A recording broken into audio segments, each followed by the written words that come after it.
नमस्कार। कभी सोचा है कि एक बढ़ती हुई आबादी, एक ठंडे होते चाय के कप और शेयर बाजार के उतार चढ़ाव में आखिर कॉमन क्या है? सुनने में ये सब बिल्कुल अलग लगते हैं, है ना? पर इन सब के पीछे एक ही पावरफुल मैथमेटिकल आइडिया काम करता है। आज हम उसी आइडिया के बारे में जानेंगे और फर्स्ट ऑर्डर डिफरेंशियल इक्वेशंस को सॉल्व करने के तरीके सीखेंगे। तो चलिए शुरू करते हैं। जरा सोचिए, ये दुनिया कैसे काम करती है। एक दवा शरीर में कैसे असर करती है। एक रॉकेट स्पेस में अपना रास्ता कैसे तय करता है। ये सब चीजें जो इतनी अलग अलग हैं, असल में एक ही भाषा में बात करती हैं, और वो भाषा है डिफरेंशियल इक्वेशंस की। और उन सब सवालों का जवाब है फर्स्ट ऑर्डर डिफरेंशियल इक्वेशन। इसे आप बदलाव की भाषा समझ सकते हैं। यह हमें बस ये बताता है कि कोई भी चीज किसी दूसरी चीज के हिसाब से कैसे बदल रही है। यही वो धागा है जो साइंस, फाइनेंस और नेचर के इन अलग अलग पहलुओं को एक साथ जोड़ता है। तो इन इक्वेशंस को सॉल्व करने के लिए हमारे टूल बॉक्स में सबसे पहला और सबसे सीधा टूल है सेपरेशन ऑफ वेरिएबल्स। जब ये मेथड काम करता है ना, तो एकदम जादू की तरह लगता है। इस मेथड का फंडा बहुत सिंपल है। सोचिए कि x और y दो अलग अलग टीमें हैं। हमारा काम बस इतना है कि x वाली टीम के सारे प्लेयर्स को एक तरफ और y वाली टीम के सारे प्लेयर्स को दूसरी तरफ ले आएं। अगर इक्वेशन दिए गए फॉर्म में फिट हो जाती है तो समझिए काम बन गया। इसे सॉल्व करने के बस 3 स्टेप्स हैं। पहला, x और y की टीमों को अलग अलग कर दो। दूसरा, दोनों साइड्स को इंटीग्रेट कर दो।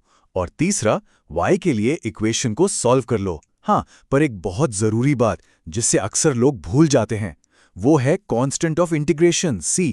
इसे लगाना बिल्कुल मत भूलना, ये बहुत जरूरी है। चलिए अब इसे एक्शन में देखते हैं। हमारे पास इक्वेशन है dy/dx = xy। ये देखने में भले ही सिंपल लगे, पर यह हमें इस मेथड की पावर को समझने में बहुत अच्छे से मदद करेगी। पहला स्टेप, वेरिएबल्स को अलग करना। y को dy के साथ ले आओ और x को dx के साथ भेज दो, और ये हो गया dy/y = x dx। अब x और y अपनी अपनी टीमों में हैं। बिल्कुल परफेक्ट। अब आता है असली मजा। हम दोनों साइड्स को इंटीग्रेट करते हैं। जैसा कि यहां दिख रहा है, बस कुछ अलजेब्रा के स्टेप्स के बाद हम अपने फाइनल सॉल्यूशन पर पहुंच जाते हैं। और याद रहे, वो c भी अपनी जगह पर है। ये हमें सिर्फ एक नहीं, बल्कि सॉल्यूशंस की एक पूरी फैमिली देता है। लेकिन हमेशा चीजें इतनी आसान नहीं होती हैं ना? क्या होगा अगर वेरिएबल्स को आसानी से अलग ना किया जा सके? तो घबराने की कोई बात नहीं। हमारे टूल बॉक्स में इसके लिए भी एक बहुत बढ़िया टूल है। चलिए देखते हैं एक अलग तरह की चुनौती, जिसे कहते हैं होमोजीनियस इक्वेशंस। तो इसे पहचानेंगे कैसे? इसका एक सीक्रेट कोड है, y/x। अगर पूरी इक्वेशन को y/x के एक फंक्शन के तौर पर लिखा जा सकता है, तो समझ जाइए कि आपने पहेली का पहला हिस्सा सुलझा लिया है। इस मेथड का सीक्रेट वेपन है सब्स्टिट्यूशन। हम एक नया वेरिएबल v लेकर आते हैं और उसे y/x के बराबर रख देते हैं। ये एक स्मार्ट मूव है जो इस कॉम्प्लिकेटेड इक्वेशन को एक ऐसे फॉर्म में बदल देता है जिसे हम अपने पहले मेथड सेपरेशन ऑफ वेरिएबल्स से आसानी से सॉल्व कर सकते हैं। और जब v के लिए सॉल्व हो जाए, तो बस v की जगह वापस y/x रख दो। चलो इस एग्जाम्पल को देखते हैं। dy/dx = x + y upon x - y। पहली नज़र में ये थोड़ा डरावना लग सकता है, पर एक छोटा सा ट्रिक, अगर हम न्यूमरेटर और डिनोमिनेटर दोनों को x से डिवाइड कर दें, तो ये y/x के फंक्शन में बदल जाएगा, बिल्कुल वैसा ही जैसा हमें चाहिए। तो चलिए सब्स्टिट्यूशन का जादू चलाते हैं। जैसे ही y/x की जगह v रखा, हमारी मुश्किल दिखने वाली इक्वेशन एक नए और कहीं ज्यादा आसान इक्वेशन में बदल गई, जिसमें सिर्फ v और x हैं। अब ये कुछ जानी पहचानी लग रही है ना? इस सब्स्टिट्यूशन के बाद तो गेम ही बदल गया। अब हम वेरिएबल्स को आराम से अलग कर सकते हैं और इसे बिल्कुल पहले मेथड की तरह सॉल्व कर सकते हैं। जैसे ही v का सॉल्यूशन मिले, v की असली वैल्यू यानी y/x वापस रख दो और हमारा फाइनल आंसर तैयार है। और अब बारी है हमारे टूल किट के तीसरे और आखिरी टूल की। ये उन इक्वेशंस के लिए है जो एक खास लीनियर फॉर्मेट में आती हैं। चलिए लीनियर इक्वेशंस की दुनिया को समझते हैं। इस मेथड में सारा खेल पैटर्न को पहचानने का है। बस इस खास फॉर्म को ढूंढना है जो स्क्रीन पर दिख रहा है। अगर इक्वेशन इस टेम्पलेट में एकदम फिट बैठती है, तो समझो आधा काम तो हो गया। इसे सॉल्व करने का प्रोसेस भी 3 स्टेप्स का है। पहले p of x और q of x को पहचानो। फिर एक मास्टर की कैलकुलेट करो, जिसे हम इंटीग्रेटिंग फैक्टर कहते हैं। ये इस पहेली को सुलझाने की असली चाबी है।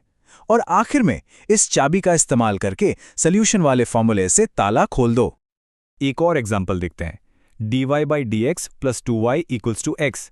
अगर हम इसे स्टैंडर्ड फॉर्म से कंपेयर करें तो साफ साफ दिखता है कि p(x) हमारा 2 है और q(x) है x। Pattern match. तो अब बनाते हैं अपनी मास्टर की, हमारा इंटीग्रेटिंग फैक्टर। फॉर्मूला है e की पावर में p(x) का इंटीग्रल। हमारे केस में p(x) है 2, तो ये बन जाता है e⁻² 2x। लो जी, चाबी तैयार है। अब बस इस इंटीग्रेटिंग फैक्टर को सॉल्यूशन के फॉर्मूले में रखना है। इससे हमें मिलता है y गुणा e⁻²x बराबर है x गुणा e⁻²x के इंटीग्रेशन के। अब दाईं तरफ वाले इंटीग्रेशन को सॉल्व करना पड़ेगा और हमें हमारा जवाब मिल जाएगा। तो ये थे हमारे 3 जबरदस्त टूल्स। चलो एक बार फटाफट से इस पूरे टूल किट को समराइज कर लेते हैं ताकि ये हमेशा काम आए। ये टेबल एक तरह से हमारी चीट शीट है। कौन सा मेथड किस तरह की इक्वेशन के लिए है और उसका मेन मूव क्या है, सब कुछ एक जगह पर। इससे सही प्रॉब्लम के लिए सही टूल चुनना बहुत आसान हो जाता है। और इसे और भी आसान बनाने के लिए ये रहे कुछ मेमोरी टिप्स। सेपरेशन मतलब x और y को अलग करो, होमोजीनियस में v का जादू चलाओ और लीनियर में इंटीग्रेटिंग फैक्टर की चाबी ढूंढो। और सबसे जरूरी बात, कभी भी constant of integration plus c को मत भूलना, ये हर बार लगेगा। तो अब ये पावरफुल टूल किट आपके पास है।